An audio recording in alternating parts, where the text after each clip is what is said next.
people, but then again, not every individual gets that.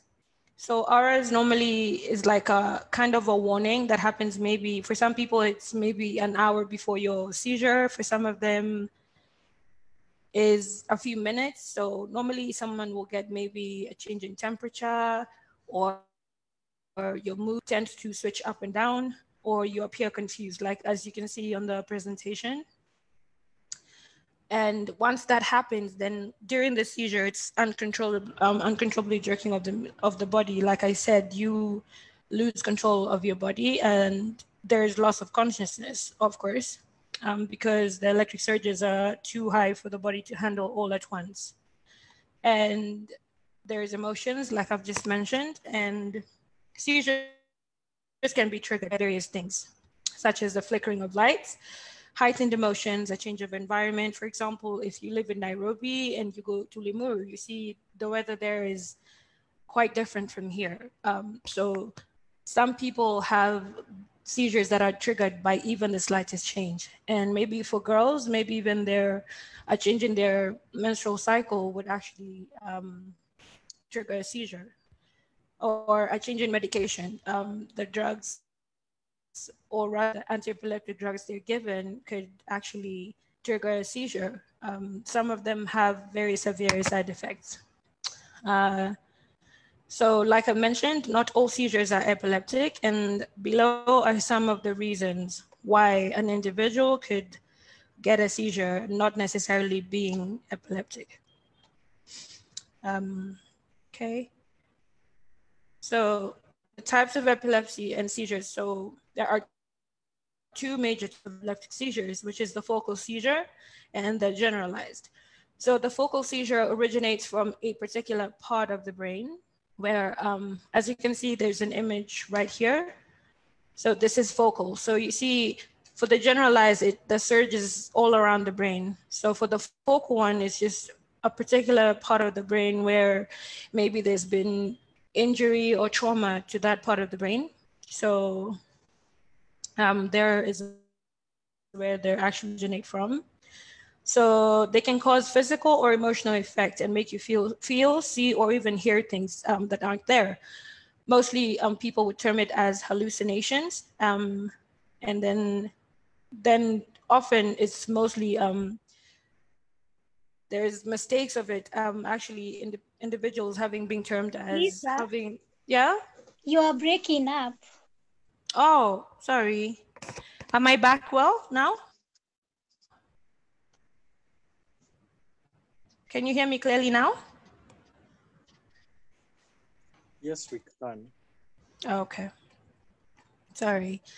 So as I was saying,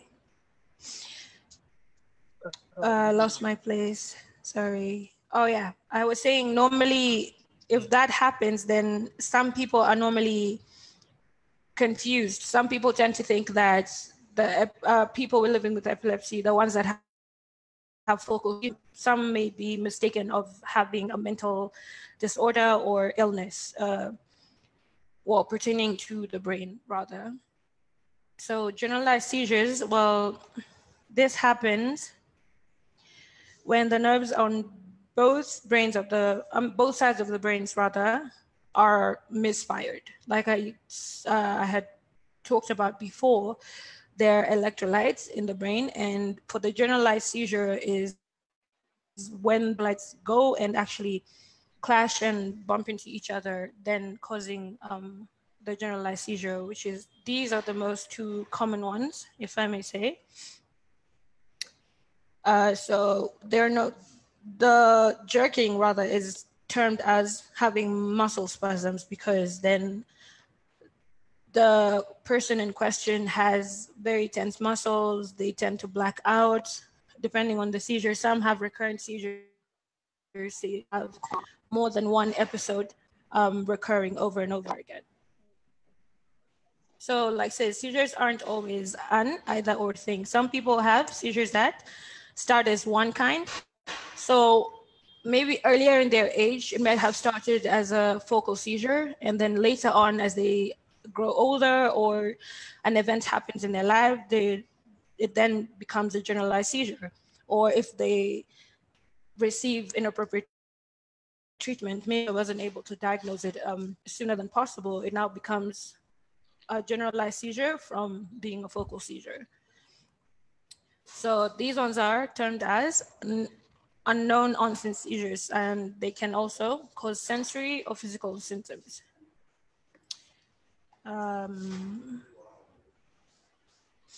So types in epilepsy seizures, generalized seizures are further classified into 6 different types of seizures. So like I mentioned before, there are 2 major ones, but under the generalized then comes the tonic, as I've mentioned beneath, but number 1 and 2, which is the tonic-clonic seizure, which is the grand mal, which is what most of the people in society have terms to be, because in the grand mal, the whole body reacts, both physically and emotionally.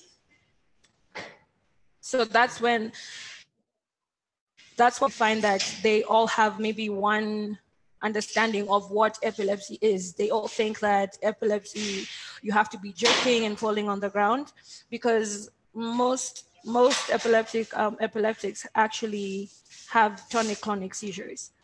So these ones, the first 2 are the most common ones.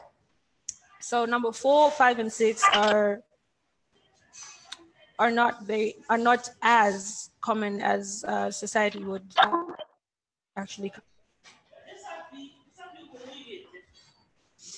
And then there's focal seizures that are broken down into 3 groups. So there's a simple focal seizure, which is just the electric surges, like I've mentioned before, that actually just originate from one part of the body, depending on the left side or the right side. So this, in the focal seizures, if it affects the left side of your brain, then the right side of your body may get affected, involve maybe your sensory nerve, like they may not be as alert as they normally would be on normal occasions. And then for the complex focal seizures, as you've seen, as the number becomes larger, like as we go on, there is certain to some certain degree that the features get added. Like for the simple, we see that you feel very light, just light, or feel dizzy, and loss of consciousness. In the complex, we will see that this one may affect your emotions, where you will smack your lips, you don't have control over your body, which is the physical, and then you laugh or cry. This is where you lose emotion. I mean, you lose control of your emotions rather. And then the secondary, this starts in one part of your brain and spreads to the nerve cells on both sides. So you see, for the secondary generalized seizures, it's actually mostly is number 1 and 2 rather put together. So I think for me, I will stop there. My colleague can actually carry on with others, and I'll speak later on in the Q&A.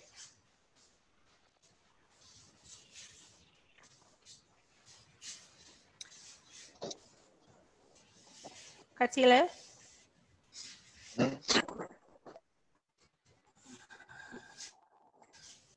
Yes. I was saying Richard can probably carry on from there, and then I'll come in as we finish up. He can do the rest of the presentation. So I'll stop. Okay. I'll stop sharing my screen so that he can share what he had compiled together. It's okay.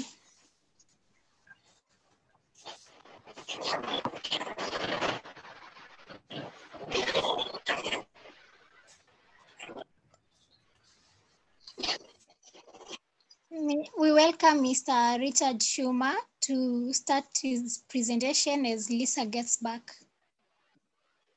Welcome, Mr. Tsuma. Tsuma, yeah.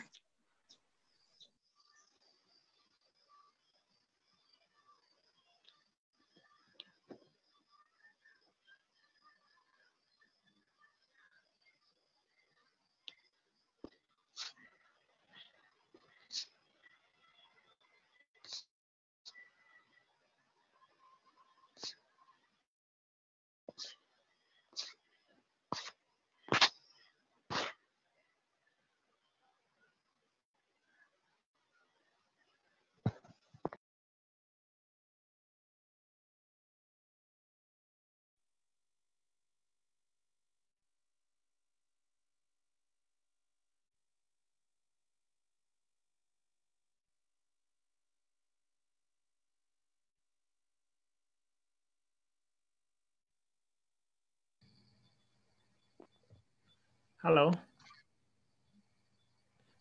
Hello. Hello. Hello. You can now see Yeah. the screen now. Hello. Yes. Yes. Okay, now. Yes. Okay, now I'll be doing the medication and management of epilepsy. So epilepsy medication or anti-seizures, or also they're also known as anticonvulsants.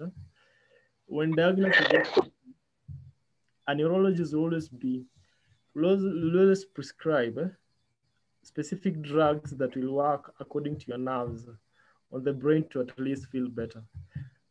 Medication alone can always not stop the seizures or reduce the seizures. You'll have to manage them. Management is kind of different from the meds. So they have to at least be accurate before diagnosis of the condition, followed by at least some treatment using an appropriate medication actually. Therapy comes in when usually is to avoid the side effects of the medication. And when it comes to new seizures, scans and tests have to be done. The EEG or MRI scans have to be done to avoid or reduce any future prescription of drugs, of the anti-epileptic drugs actually. And there are some factors that have to be considered for the doctor or a neurologist to at least prescribe some drugs. They basically face based on maybe the gender, the age, the types of seizures that someone is having, because my seizures are different from the seizures that, for instance, Lisa she's using. So we'll have to be prescribed different types of anti-epileptic drugs. Then the frequency of the seizures. How frequent are my seizures different from someone else? So it will also determine the kind of drugs that someone will be prescribed with. And there's also that part of maybe pregnancy. For someone who is pregnant, it will be different. And the neurologists have to be very cautious when doing the prescription, because there are some 1, 2, 3s that have to be considered. You'll note that the anti-epileptic drugs that work for me won't work for someone else. I might be taking one drug while someone else is taking several drugs. It's only through your doc that you'll find that a drug is fit for you, either after one or several trials, because you'll find that maybe you'll have to take anti-epileptic drug for quite some time for you to realize that the drug or the anti-epileptic drug is good for your seizures. Because you can't just take a drug maybe for some short period of time for you to realize that it's fit for the seizures. Then the blood tests will need to be done to see how the body handles the treatment, because with different because there are blood groups that will work with different types of bloods. So you have to share with your doctor any medication or supplements that you might be taking. There are some supplements that some of us might be using that will maybe have to be tested, or the doctor have to know the supplements before prescribing you some drug, because they might clash and maybe end up something else.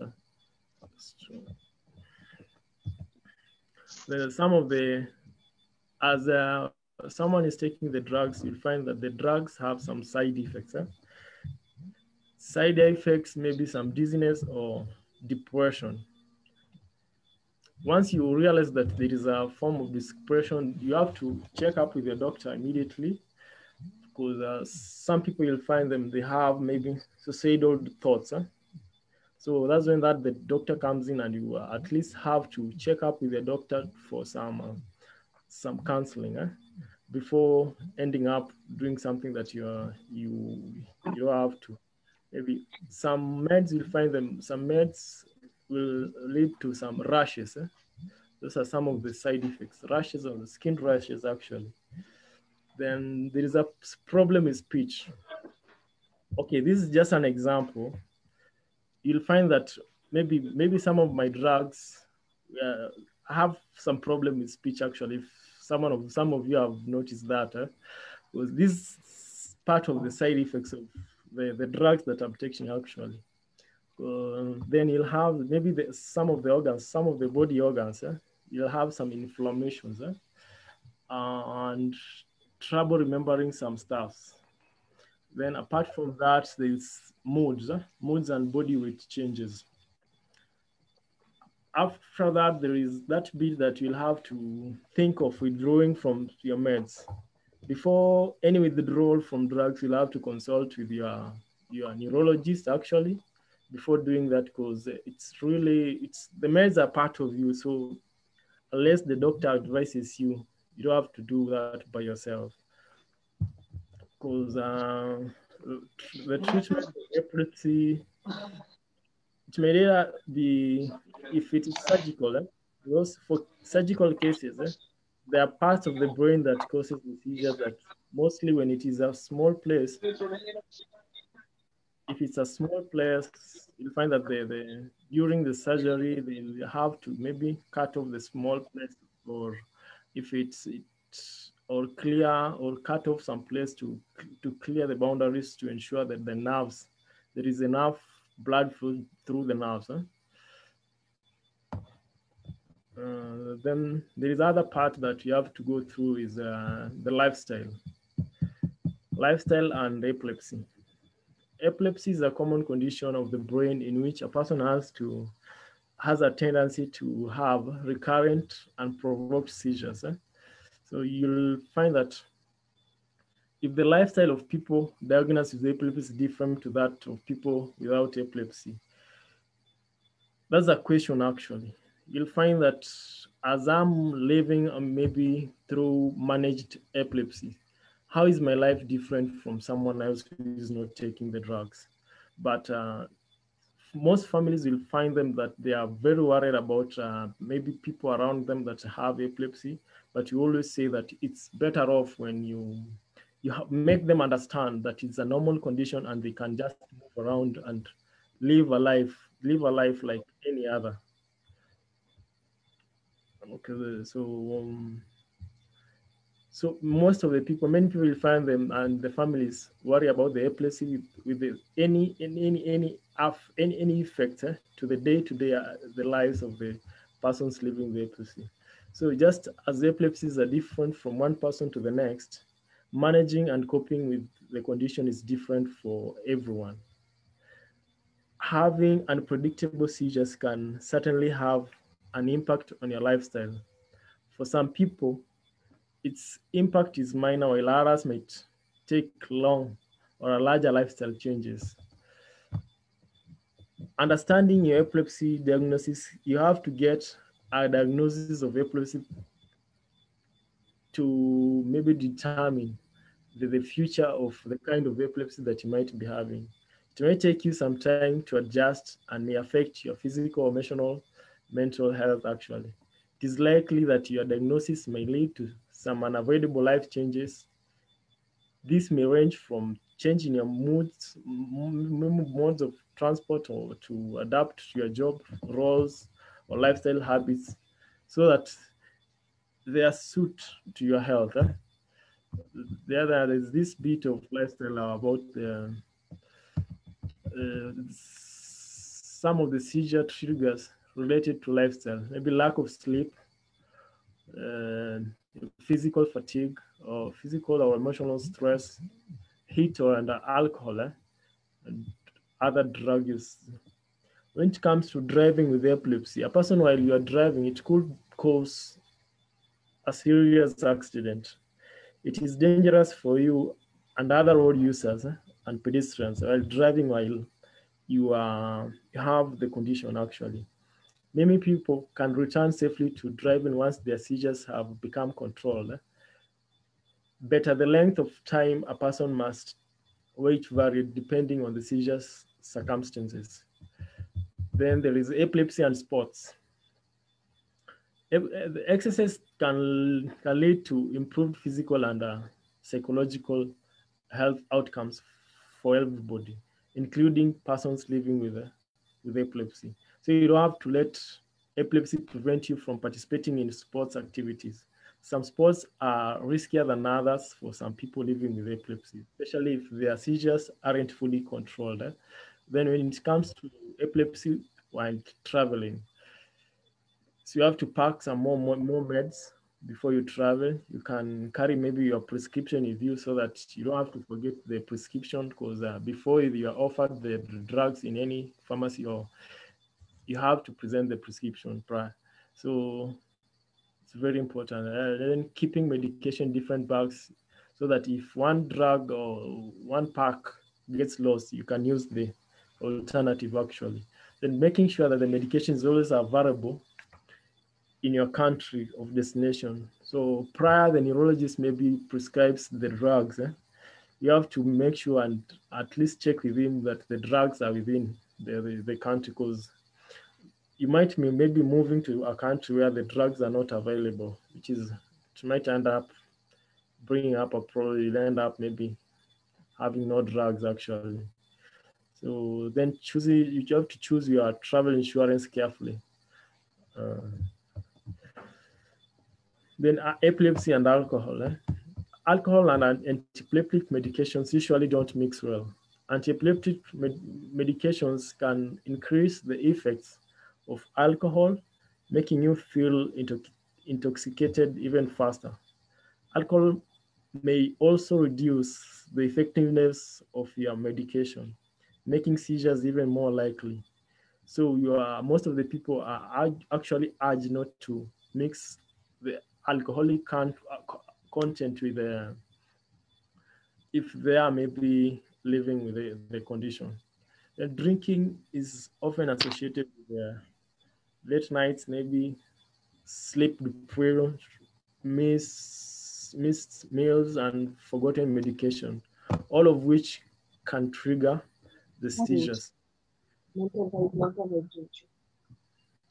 And epilepsy and flashlights. Mistakenly, we believe that everyone with epilepsy has seizures triggered by flashlights, television, or maybe video games. That's for photosensitivity. Michelle, are you okay? Okay, then let's go to maybe epilepsy and stress. Many people with epilepsy report a strong link between stress and seizures. With stress being a common seizure trigger. So we'll find that loss of stress will actually lead to epilepsy, will also lead to fits, or maybe a blackout actually, let me say that, because the stress are the major causes of maybe the blackouts. So the chronic stress may actually lead to increased seizures, which may consequently increase the stress levels. Then there's other bit of relationships with it. We have to be open about our condition to people close to us, so that anything that happens within our relationships, those around us can tell and know how to handle as a relationship. And educating the most important people in our life about your condition is a major step to successful and happy relationships actually. Then intimate relationships. Juggling an intimate relationship and a chronic condition requires patience and commitment from both partners. If you feel that you need some help, don't be afraid to seek relationship support. You have to talk to maybe some counselors, at least they can help you sort that out. Epilepsy should not stop you from having an intimate relationship actually. Then there is that bit of epilepsy and pregnancy. Planning your pregnancy is very important. If you have epilepsy, you have to speak to a neurologist before starting a pregnancy actually, so you can at least aim to have the best seizure control on the lowest effective dose of the right medication during the period that you might be pregnant actually. Then anti-epileptic medications can increase the risks of birth defects. Most babies exposed to this medication in utero or born healthy. So before maybe during or that period that you find that maybe someone living epilepsy have to maybe get a baby, it means that the neurologist has to be involved, and at least maybe prior prescribing, they'll maybe make the right decisions so that the drugs that can't affect the young or the unborn. Medication can often be reduced well before falling pregnant, but most women need to stay on some medication because seizures during pregnancy can also be harmful to the developing baby. There are some supplements. They are usually recommended to help protect your baby against neural tube defects. If you have an unplanned pregnancy, do not stop your medication, as this could provoke the seizures. Contact your neurologist immediately. Some forms of epilepsy are caused by genetic abnormalities, but often the risk of passing on epilepsy to your child is low. People with a strong family history of epilepsy are at a greater risk of developing maybe their epilepsy. This is a complex topic that is best discussed with your doctor and a genetic counselor, actually. Then the last bit will be the organizations and non-organizations within the epilepsy field. Proper coordination is needed amongst the stakeholders, the health facilities, patients, actually, persons who are living with epilepsy, organizations, families of patients, actually within the county means greater representation for the Epilepsy Society. We are grateful to the active organizations actually handling epilepsy cases in Kenya. For instance, we have KAWE, that's Youth on the Move. Then above all, the NEC, the National Epilepsy Coordination Committee. We are grateful for maybe some of the activities that they engage in, maybe in the advocacy, creation of awareness, and maybe sensitization all about epilepsy in our country, Kenya. We all have to note that Kenya has the national guidelines for the management of epilepsy, which are open to anyone who can, as far as management of epilepsy is concerned, get through them and maybe form some 1, 2, 3 that can help them. Thanks for listening. Maybe back to Katile. Thank you so much, Mr. Tsuma. Yeah, welcome. I don't know if anyone has a question so far. Yes, I have a question. Kindly use your video. Okay.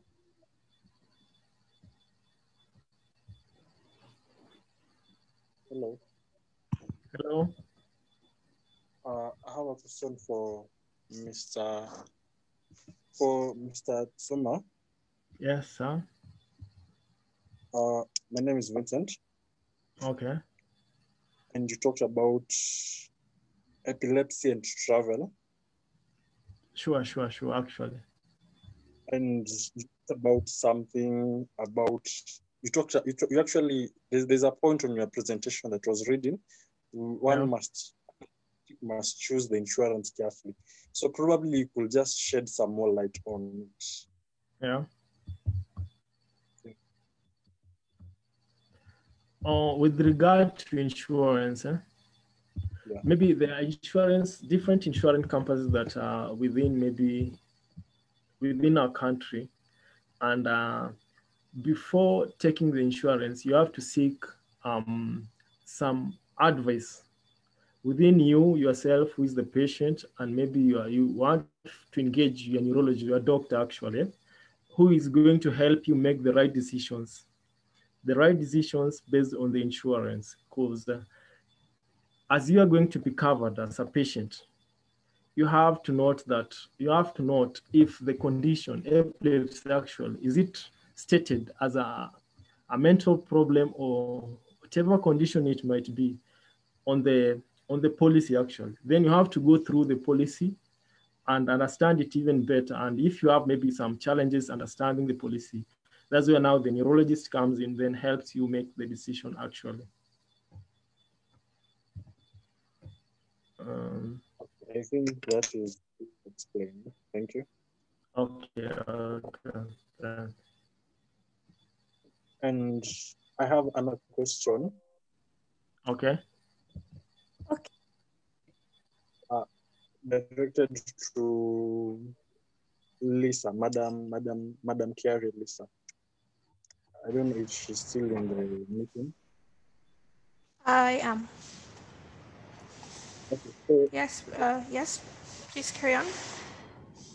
we talk about there are three terms that I picked from your presentation.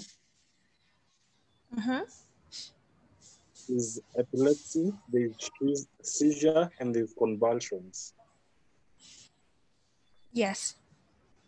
So from my little understanding, I know that the epilepsy is the condition and the seizure is the symptom. So probably you could just differentiate between the three terms. There's epilepsy, there's seizure, and there's convulsion, because somehow there's just confusion between the three terms. Probably All right. just okay. Okay, for the convulsion, the term as that is pediatricians mostly would use that when the child is maybe between the age of 1, or rather from birth up until 8, around 8 to 10 years old.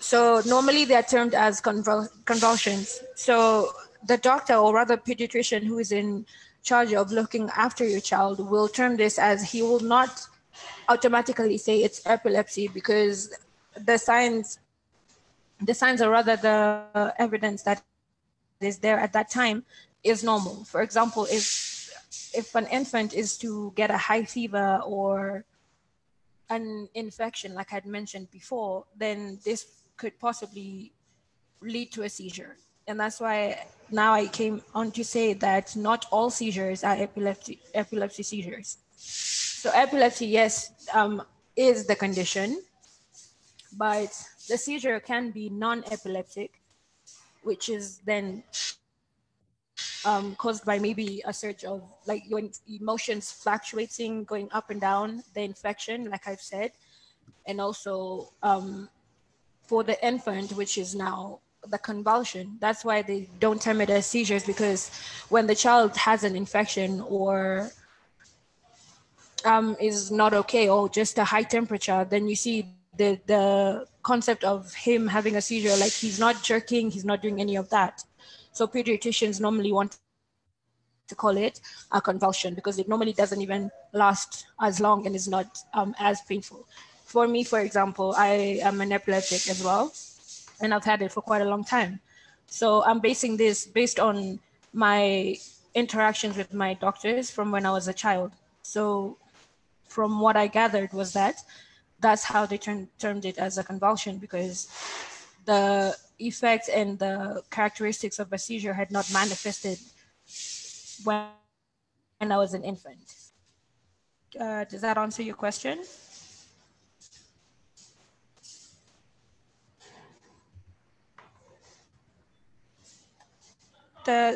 Hello?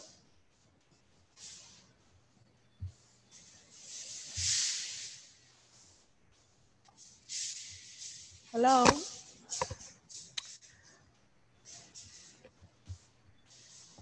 Hello? I don't know.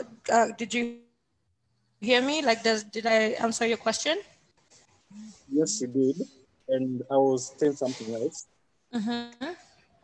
What about fits? Are fits the same as convulsions?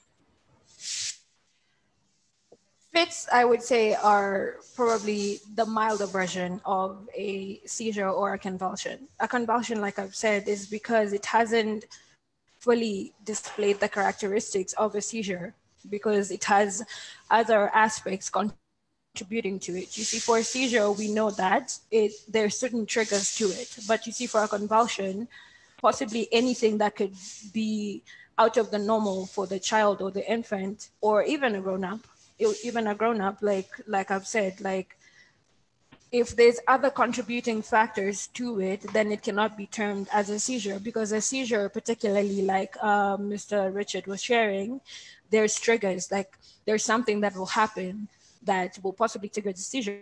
So yes, you could say a fit is like a convulsion, but it's not as violent, if I may say. Like there's not a lot of body jerking, and it doesn't happen for as long as a seizure. So probably just to compare notes with what I've gotten from your answers.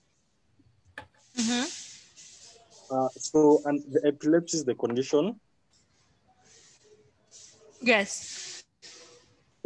A seizure is a symptom that is found in adults. A seizure is termed also as a symptom, because you see, epilepsy being the condition, the seizure is the symptom of epilepsy. You see, it's like me saying, like, if I want to know that you're cut, right, I would have to see the cut. That would be the sign and the symptom of you have been cut, you see. So for a seizure, if a seizure is there, then definitely if a doctor deduces it as an epilepsy symptom, then it is going to be put under a symptom. So yes, you could say a seizure is a symptom of epilepsy. Okay, and so the convulsion is now a symptom. Is now a pediatric symptom, right? Is that what? Sorry, say that again. A pediatric symptom, a symptom in children. Yes. Normally, and rather, when a child has a convulsion, normally the parent or the guardian is not very attentive on that, and because normally epilepsy can be prevented in infants, but you see, because people are not informed on the signs and when you should react for a seizure. So you see, you go to the doctor, he tells you, oh, it's just a high temperature, and you keep going back and back and back. But because the society is not informed on all of that, then it develops into epilepsy. Actually, can I come in actually? Yes, please. Yes, sure. Excuse Lisa, let me just get in over the same. Okay. Yeah. Okay. Just as Vincent is requesting to understand, fits, convulsions, and seizures, these are just terms that are used to explain the same stuff. Yeah. Yeah, they're just used as terms to explain the same term with regard to seizures. And epilepsy is also known as a condition. It's now the condition, but the other terms as a seizure, fits, convulsions, they're just the same terms that explain the same stuff. Okay. Yeah. So the convulsion and fits are symptoms. Those are terms. Those are just terms to explain, the condition, the seizure actually. And the above term, the epilepsy now, is now the condition actually. Okay. Yeah. So, okay, what about the fits? The fits are, let's say, they are mild forms of convulsions, or I don't know. Just clarify, please. Okay. The fits, these are usually more than it's more than unusual. It's unusual behavior. Actually, the same way you've used it. It's more of force. It's more of force. It's unusual. That's now it's regarded as the fit now. You find that unusual behavior than normal. So that's when now it's regarded as now a fit now. Yeah. Thank you very much. I think it's clearer. Thank you. I appreciate it. Okay. Thank you. I can see Deborah's hand up. So Deborah, you can ask your question as I go to the chat box. Yeah. One of my questions is that I want to know, is it true that epileptic seizures affects one memory? Is it true that epilepsy seizures affects one memory? That's one question.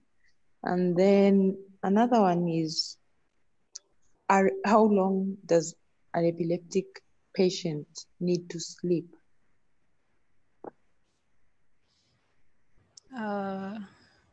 Okay. First of all, yes, epilepsy does affect the memory. And like Richard had mentioned, sorry, 1 minute.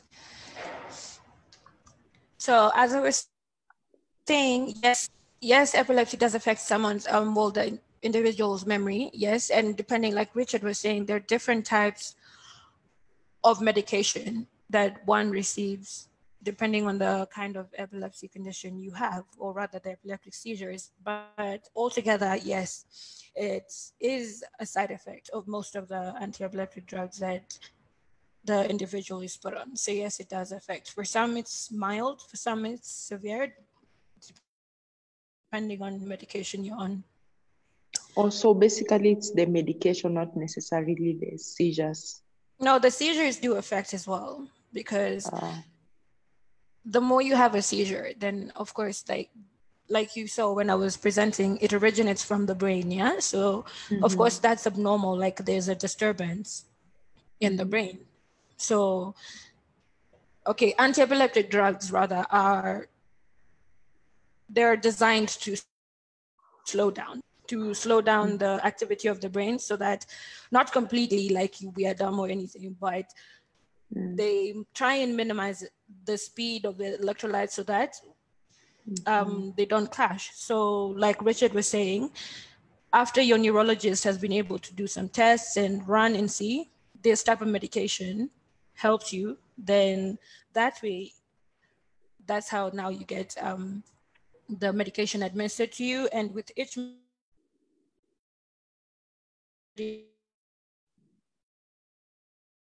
Yeah.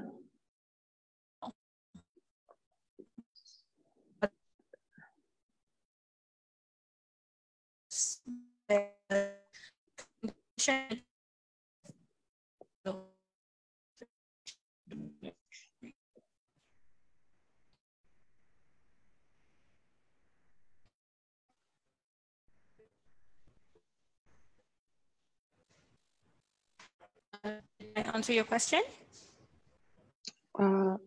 The second question, I'm sorry I did not hear the second question.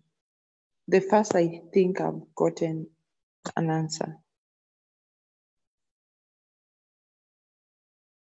But the second one about the duration of sleep that an epileptic patient needs. We need as much rest. Let me speak that from personal experience, but of course we can't sleep all day. So I would say just like the normal person, to be able to function, maybe 6 to 8 hours of sleep would be conducive. Mm-hmm. Yeah. Yeah, thank you. You're welcome. Okay, thank you, Lisa. I think we'll go to us answering the question in the chat box. So either Lisa or Mr. Richard can answer. So the first question is, what drugs are used for epilepsies? Drugs used for epilepsy.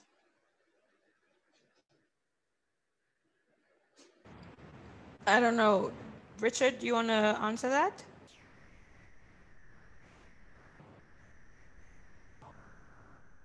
Is Richard still there?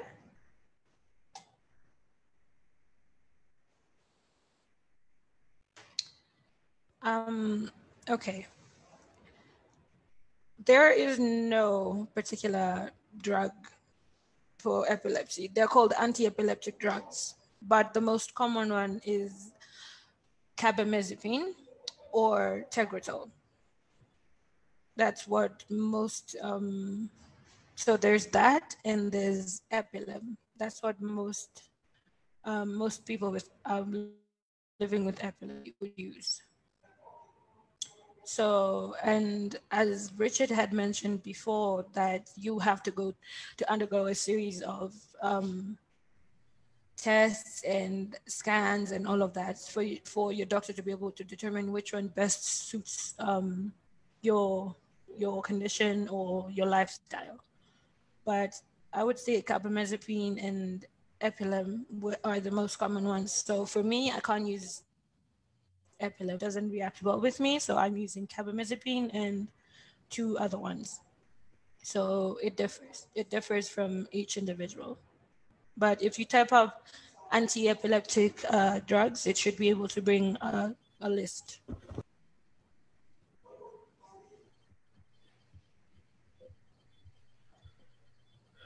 No, thank you, Lisa. We still have another question from Roslyn. Roslyn is asking how many people are diagnosed with epilepsy in Kenya, and how long does it take to see the neurologist? Well, as for the statistics, I wouldn't really bank on that because as I was looking, I was getting different numbers. But on a rough, it would be at least 25 to 30%. Epilepsy is actually a big thing. It's just that not a lot of people know about it. And to see the neurologist, I don't think, unless maybe they're not available or maybe they're like in public hospitals, but seeing a neurologist is not much of a big deal. Maybe financially, then yes, that would be a problem because even the administration, medication administered, like the administration of drugs, that's quite hefty. And that's why Richard was talking about choosing your insurance plan properly, because not a lot of insurance people want to cover that, because when you see the neurologist, then of course that's a lot of money. But I don't think it should be a problem seeing a neurologist, especially if you have a reference letter. That should not be a problem.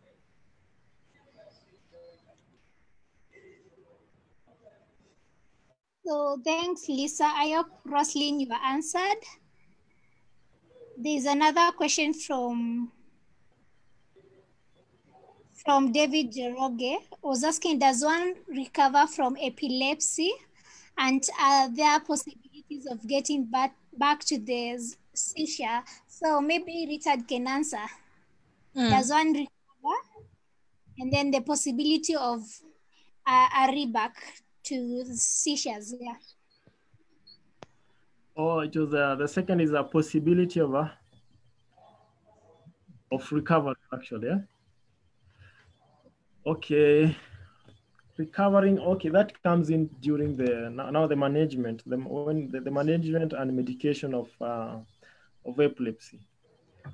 Actually, recovering will always depend with the type and the kind of seizures that you are having.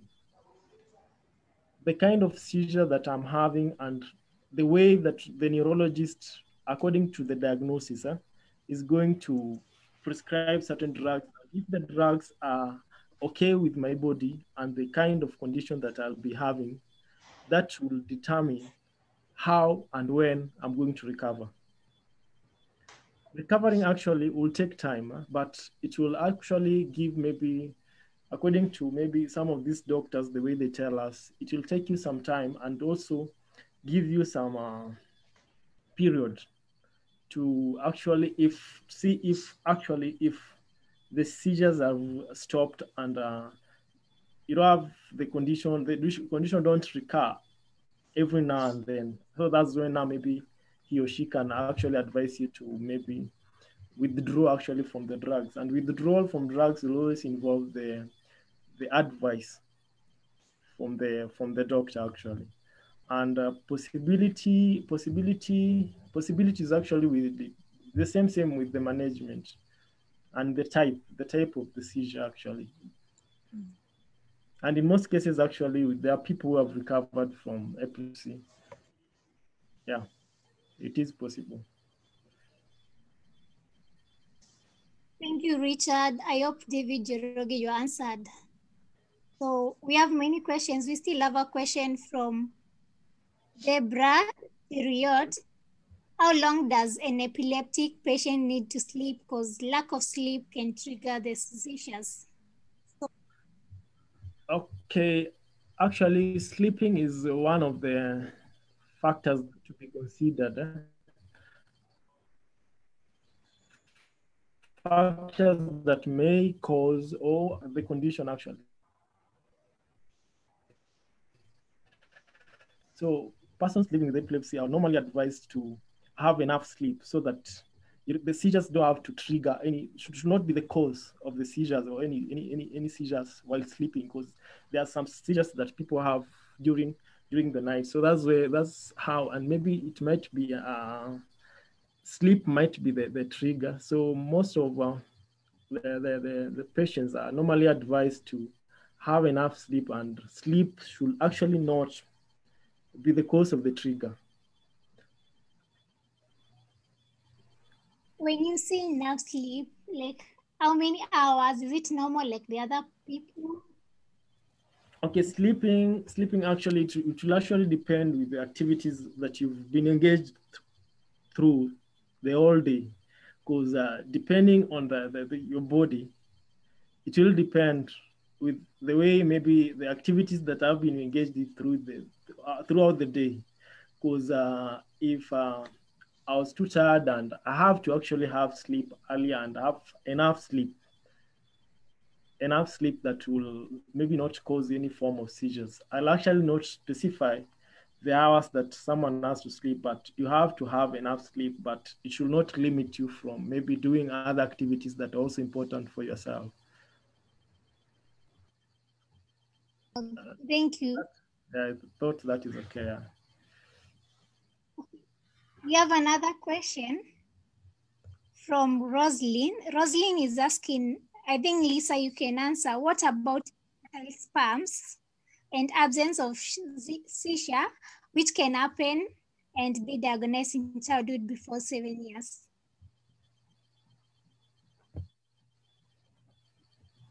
What about infertile spasms, or we don't have this seizure, which can happen and can be diagnosed in child before 7 years?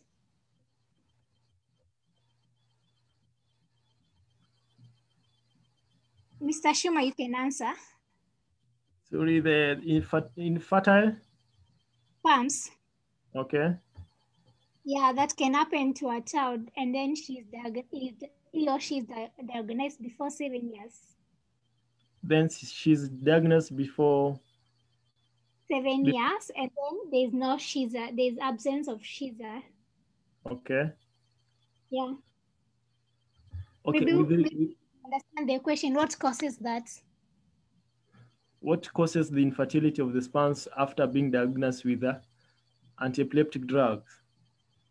No, the question was, okay, what about the absence of sperms okay, and absence of seizure, uh-huh, and the child is diagnosed with epilepsy if they get it before 7 years? With regard to infertility of sperms and seizures, Yeah. actually I'll actually beg to withdraw from the same cause. I don't have much experience with regard to maybe fertility and the sperms. I'll actually beg to withdraw from the question, actually. Yeah, Lisa, can you answer that? I think just like Richard, I'm not really familiar with any infertility being related to epilepsy. Or I don't know, unless I'm not understanding the question properly, but I've not heard of that. Okay. But actually, excuse? Yeah, go ahead, Richard.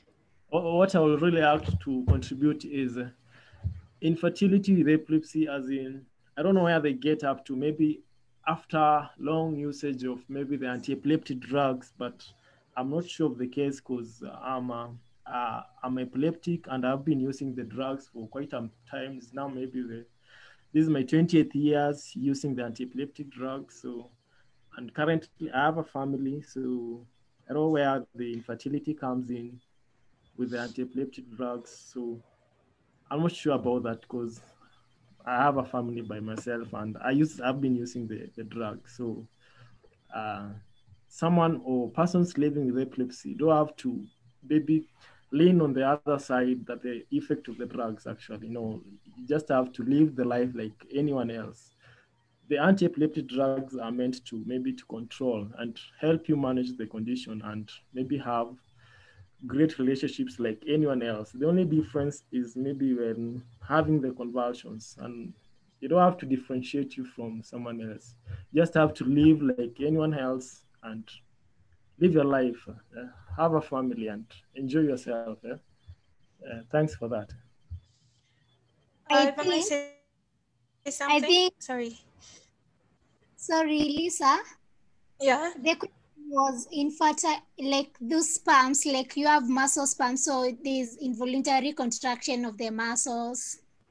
It's not infertile. The question was okay. Oh, West syndrome. Okay, I think I understand where she's coming from. I'm not going to speak much on this. Like, I've heard a little bit about West syndrome, but like I said, there's a lot of numerous types of epilepsy, and since I'm not very informed on that one, I would not want to give wrong information on that. Just like Richard said, like the much I know honestly is, and mostly it applies to women, and he I think covered that when he spoke about pregnancy, that your gynecologist and your neurologist have to be working together in order to know what medication to administer, because some medication is very strong for the child, and equally the mother cannot be off them, because of course there's that window for her getting seizures. But as for West syndrome, I don't have much information on that. I'm sorry.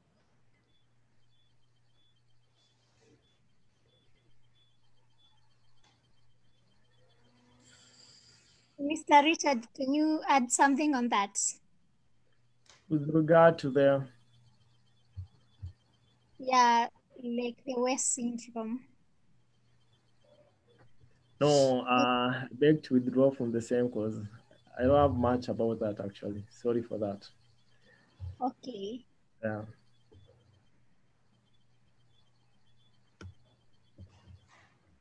So our next question is from Mary Mwangi. Is addressing Mr. Richard. Is saying that she has a friend who is epileptic and on medication of carbamazepine and takes alcohol and cannot do without alcohol. How do you explain that, Mr. Richard? Okay then. I will actually advise her to focus on one thing, and that's her life. Her life actually comes in when carbamazepine actually it's addictive actually. Actually, for sure, I'm also doing carbamazepine and rivotrils. So carbamazepine on itself, it's addictive.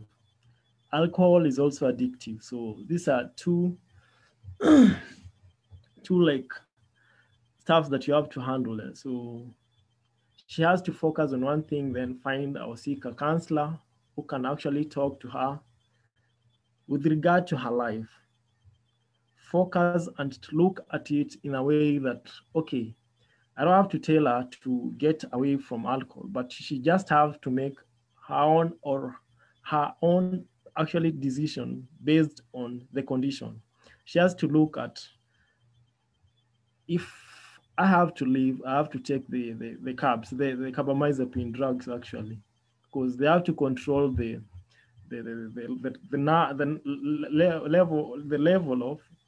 level of seizures she's going to have. And in case she withdraws from the drugs, it will cause maybe some seizures. And too much of alcohol is a direct factor that's going to actually lead to a seizure. So she has to help herself at least control the same by withdrawing to one stuff, and that's definitely the alcohol bit. I think I have tried to handle the same. Okay, thank you. I hope Mary is answered. So I'm looking for another question.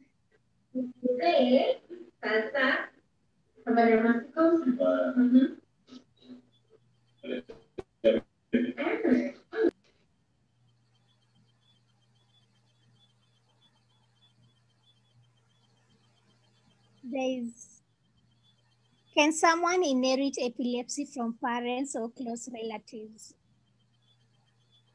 Can someone inherit epilepsy? Actually, epilepsy is once they talk about the neurological bit, it's a neurological condition. Actually, it only means one stuff. Being neurological, it means it's directly involved with maybe the genetics. You'll find that there are some families, maybe they have the condition, but in most cases, you'll find epilepsy coming along your life, but rare cases, as in the few percentage, you'll find that you inheriting maybe the genetic genes. That's where the inheritance comes in. But in most cases, you will find that epilepsy coming along. Thank you. Yeah. So is there anyone who has any more question? You can just unmute yourself and ask the question. Anyone with a question?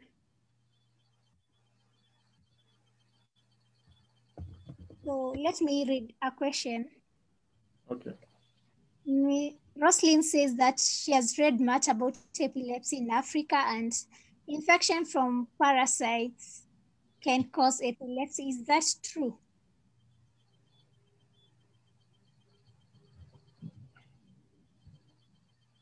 Can parasites cause like epilepsy? Can it be a cause of epilepsy?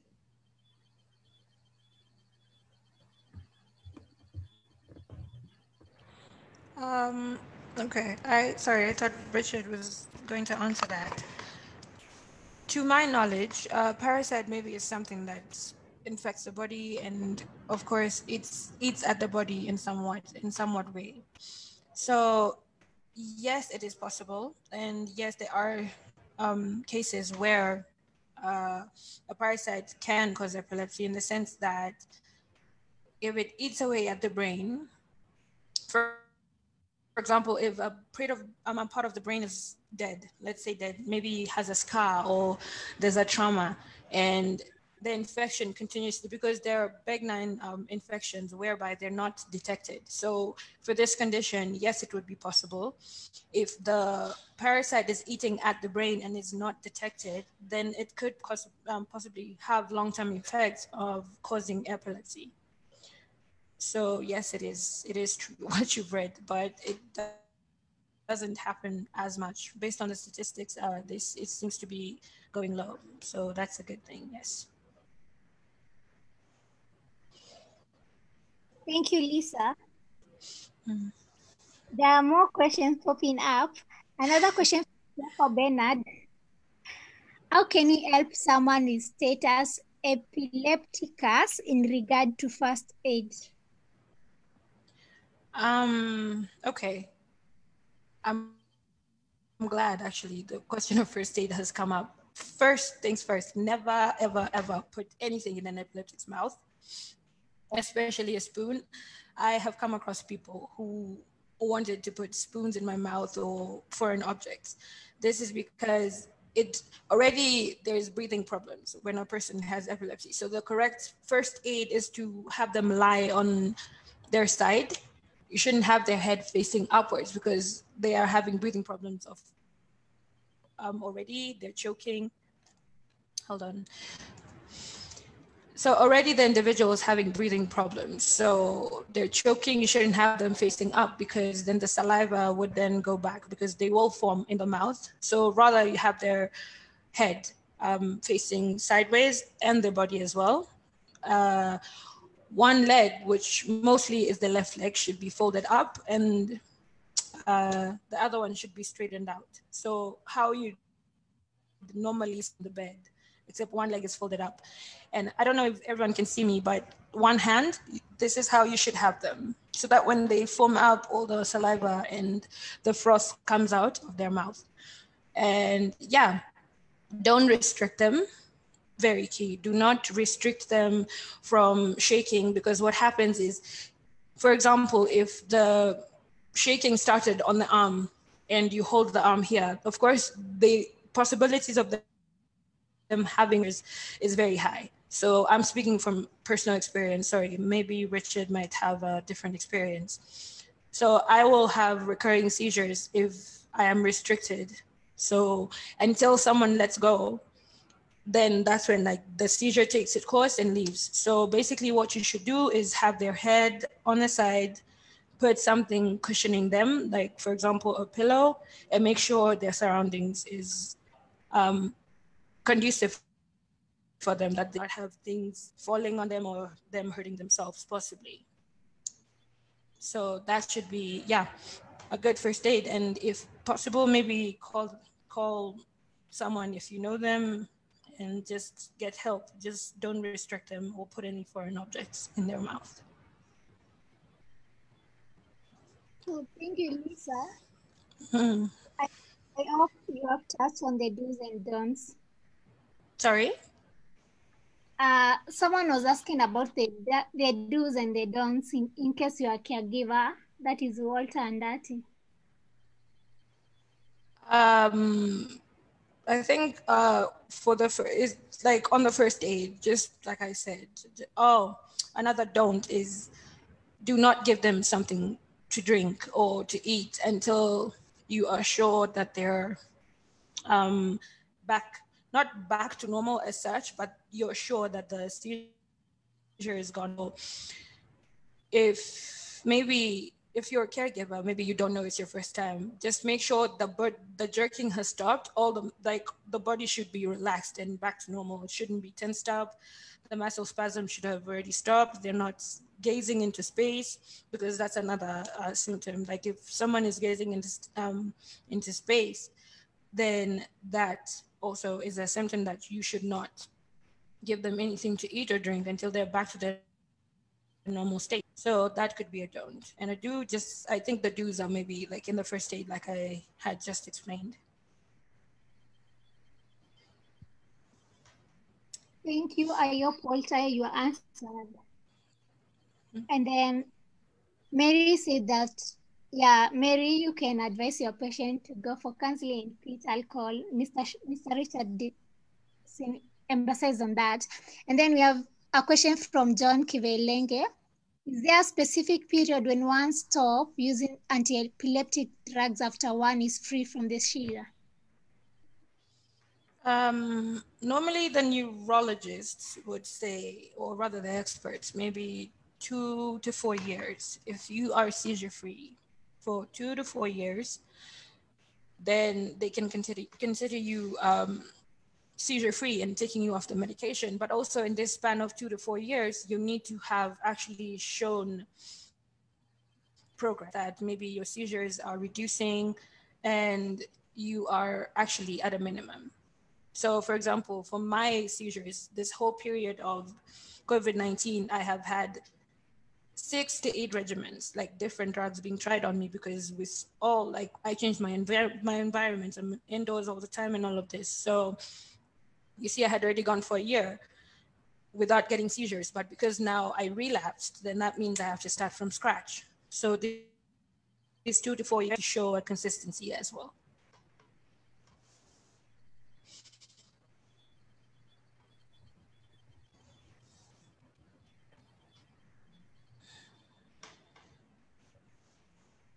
Katile, did you get that?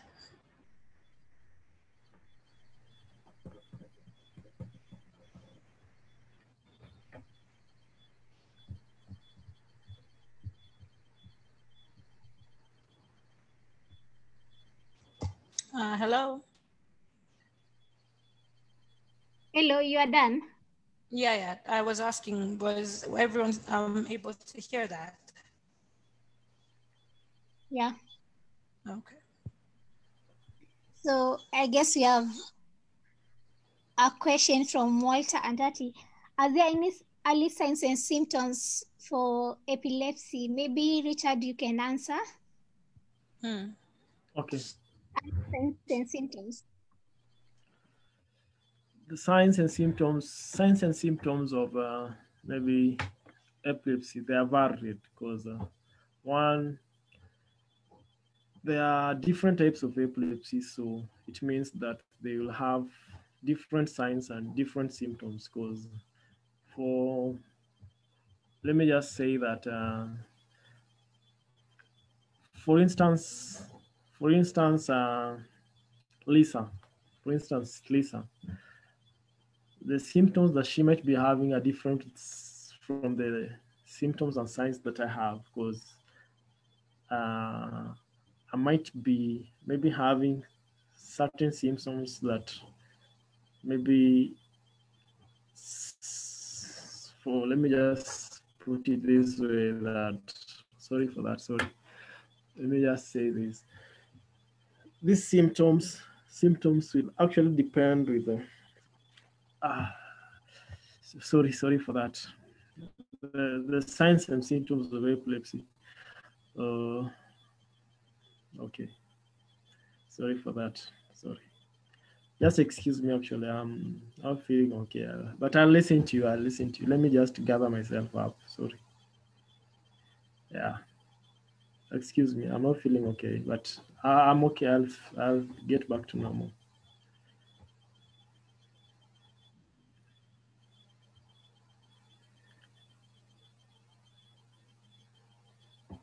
Katile? Okay, maybe Lisa you can answer. Lisa? Yeah. Okay, you can answer. Sorry. So the question is the signs and symptoms for epilepsy, right? That's the question. Yeah. Early signs. Okay, early signs. Let me say this. There is no early sign because you will never know. A lot of times there are people who are misdiagnosed. It's not detected early enough, so it becomes a very big problem. I could say an early sign would be constant convulsions. Mine was not picked up as a child. So you see, now I'm not going to say suffer the consequences of that, but of course, with the doctors not giving a correct diagnosis to my parents and my care time, of course, there had to be some negative impacts in my life. So the early signs would probably be persistent convulsions, which would be high fever, and maybe I would say a very weak, what can I call this? A weak immune system, in the sense that the slightest infection will cause a convulsion. This is my experience. I don't know what Richard might have gone through for him to be in the current state. Being a person living with epilepsy, I would have constant convulsions. I would be at the slightest thing, just a slight, maybe like I can't be too happy, can't be too sad. So that's change in emotion can also be a very possible trigger.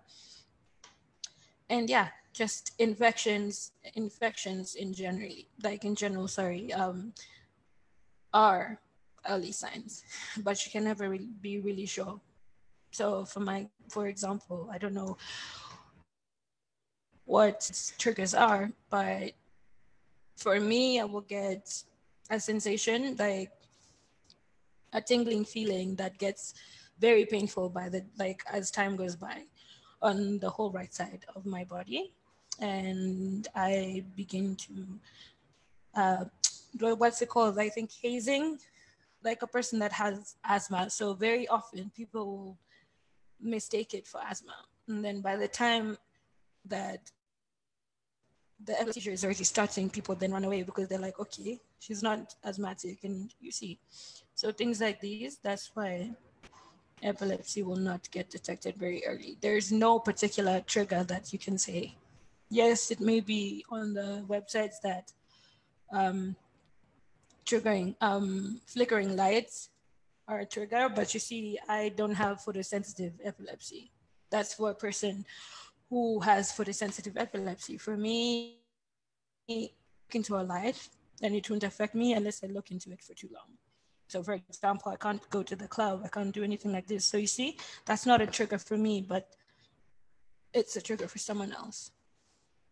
So you can't really put a hand in saying that, yeah, these are the triggers that could possibly tell you someone has epilepsy. Yeah. Thank you, Lisa. Yeah. I think we love question from Kim, and then we love our last question from the chat box, and then you'll give your parting shot. So, Kim, your hand is raised.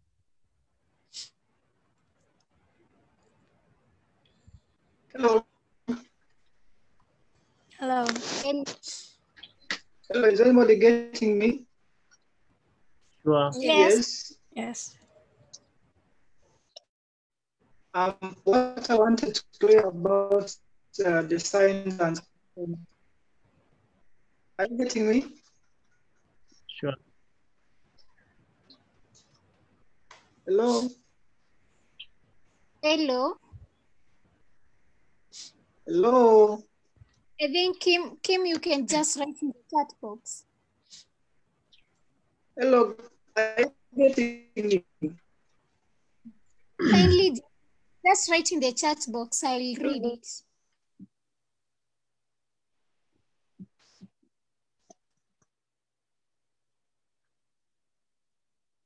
So I guess we have problem. Is anybody getting me? Is anybody getting me? Okay, all right.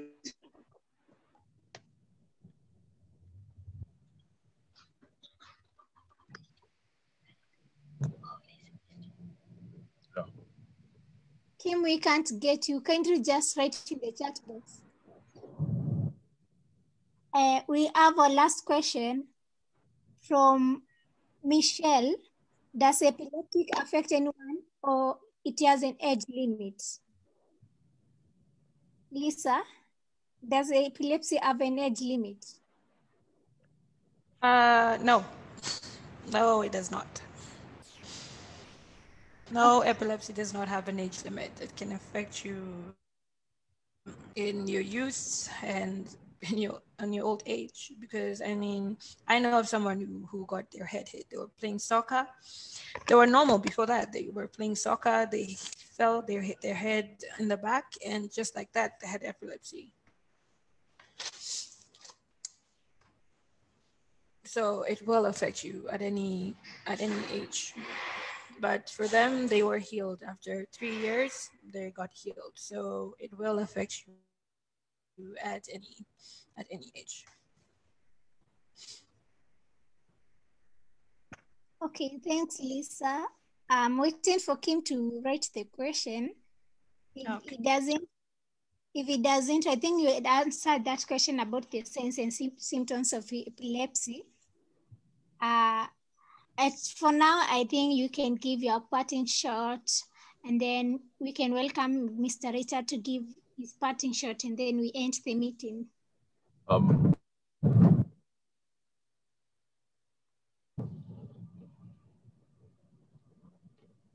There is someone that wants to say something, I think.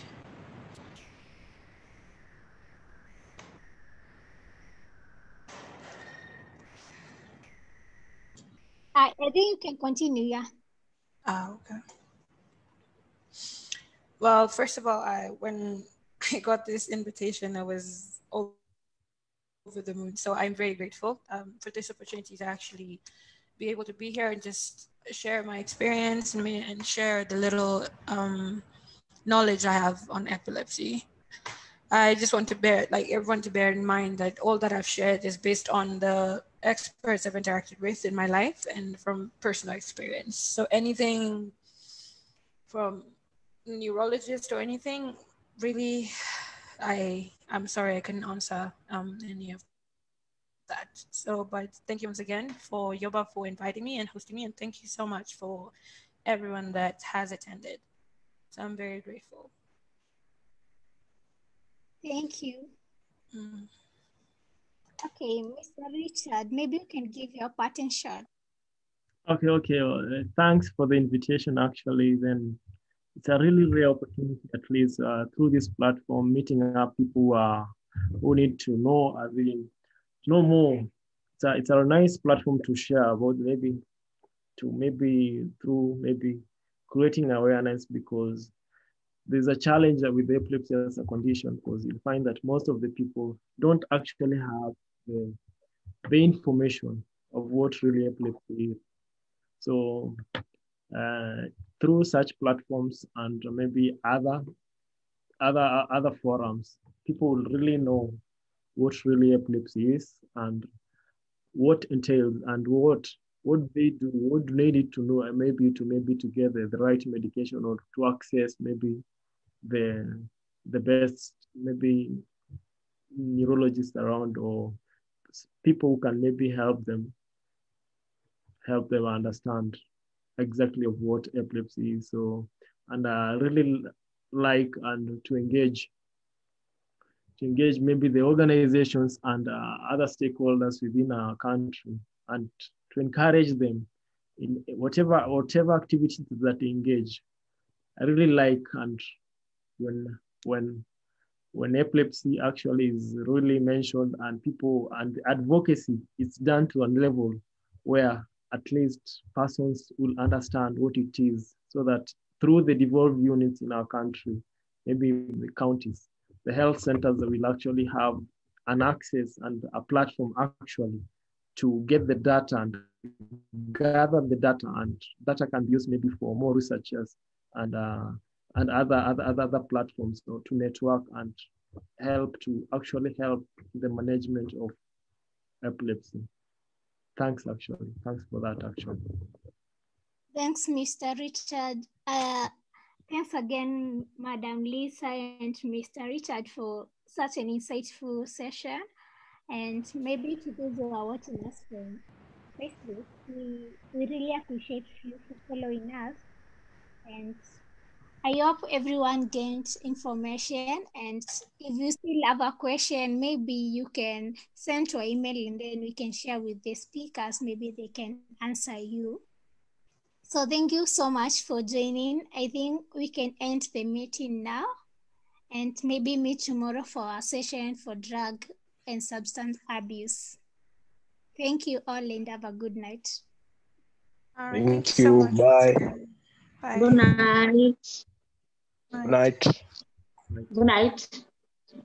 Good night.